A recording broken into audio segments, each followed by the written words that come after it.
Good evening, everybody. It's your favorite aspiring classicist here, a wandering author, reminding you that we are all the authors of our own lives. As always, my message remains the same: spend less, live more, your freedom with frugality. And today, we're going to talk about the specific quality of pleasure, and really as a bigger whole, like the nature of pleasure in itself, a little more in depth. So this is chapter 5 of book 10 of Aristotle's Nicomachean Ethics. And as Heraclitus would say, an ass would prefer chaff to gold because they like food. Get it? So let's begin. This, moreover, is the ground for believing that pleasures vary in specific quality. For we feel that different kinds of things must have a different sort of perfection. Since we see this to be so with natural organisms and the productions of art, such as animals, trees, a picture, a statue, a house, a piece of furniture. Similarly, we think that that which perfects one kind of activity must differ in kind from that which perfects another kind. Now the activities of the intellect differ from those of the senses, and from one another in kind. So also therefore do the pleasures that perfect them. This may also be seen from the affinity which exists between the various pleasures and the activities which they perfect. For an activity is augmented by the pleasure that belongs to it, since those who work with pleasures always work with more discernment and with greater accuracy. For instance, students who are fond of geometry become proficient in it, and grasp its various problems better. And similarly, lovers of music, architecture, or the other arts make progress in their favorite pursuit because they enjoy it. I, for one, play guitar. If you've been on my channel long, you've seen some of my guitar videos. And I can agree with this statement. An activity, then, is augmented by its pleasure, and that which augments a thing must be akin to it. But things that are akin to things of different kinds must themselves differ in kind. Isn't that right there a jumbled sentence? A still clearer proof may be drawn from the hindrance that activities received from the pleasure derived from other activities. For instance, persons fond of the flute cannot give their attention to a philosophical discussion when they overhear someone playing the flute, because they enjoy music more than the activity in which they are engaged. Therefore, the pleasures afforded by the music of the flute impairs the activity of study. The same thing occurs in other cases when a man tries to do two things at once. The pleasanter activity drives out the other, the more so if it is much more pleasant, until the other activity ceases altogether. That's why you can't play video games and study for your college courses at the same time. You gotta do the pleasanter activity drives out the other. Hence, when we enjoy something very much, we can hardly do anything else. And when we find a thing only mildly agreeable, we turn to some other occupation. For instance, people who eat sweet things at the theater do so especially when the acting is bad. Again, I can agree. I definitely eat more junk food whenever I'm watching a bad movie. And since our activities are sharpened, prolonged, and improved by their own pleasure, and impaired by the pleasures of other activities, it is clear that pleasures differ widely from each other. In fact, alien pleasures have almost the same effect on the activities as their own pains, since when an activity causes pain, this pain destroys it. For instance, if a person finds writing or doing sums unpleasant and irksome, for he stops writing and doing sums because the activity is painful.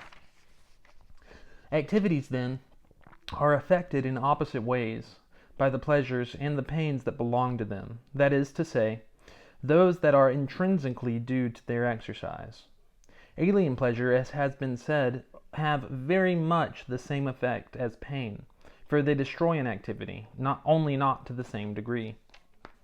Again, since activities differ in moral value, and some are to be adopted, others to be avoided, and others again are neutral, the same is also true of their pleasures, for each activity has a pleasure of its own. So, keep in mind, Aristotle divides pleasure from the activity. So, like, let's say you get pleasure from video games. The action of getting video games is separate from the pleasure that you derive from playing video games. Thus, the pleasures of a good activity is morally good, that of a bad one morally bad.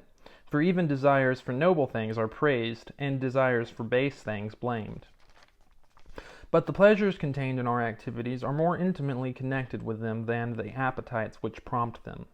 For the appetite is both separate in time and distinct in its nature from the activity, whereas the pleasure is closely linked to the activity, indeed so inseparable from it as to raise doubt about whether the activity is not the same thing as the pleasure. However, we must not regard pleasures as really being a thought or a sensation. Indeed, this is absurd, though because they are inseparable, they seem to some people to be the same. As then activities are diverse, so also are their pleasures.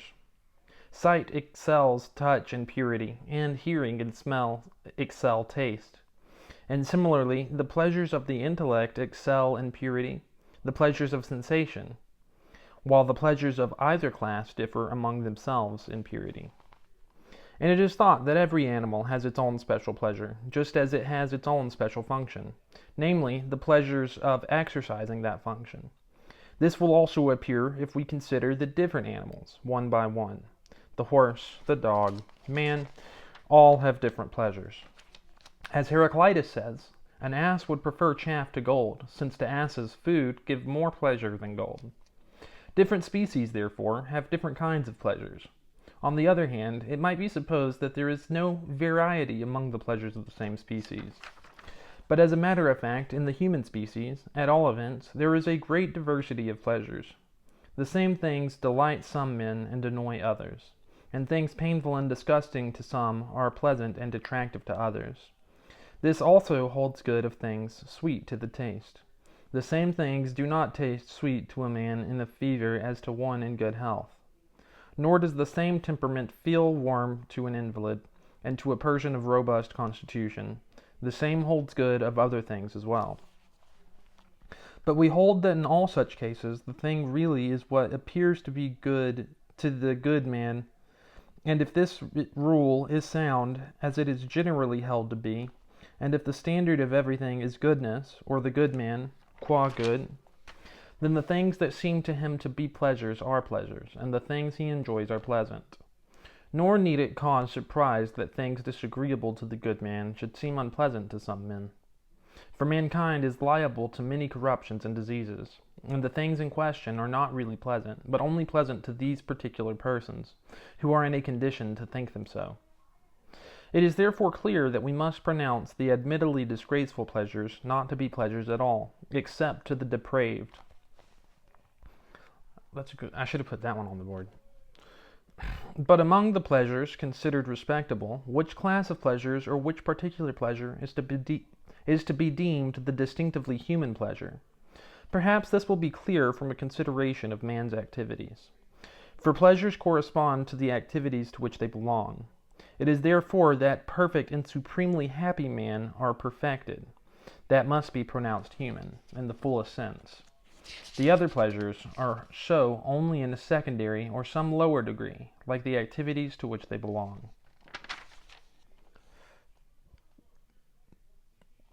And that's the end of this chapter. Tomorrow we'll continue our discussion of the nature of pleasure, and contemplation is the perfect pleasure, which is like thinking for humans. I already know that answer. And now to you. Now you do too. What are y'all doing in order to inspire, uplift, and empower your local community today? Because this world isn't changing unless we all do our part. And you can count on me to do mine daily. Till next time, I love you.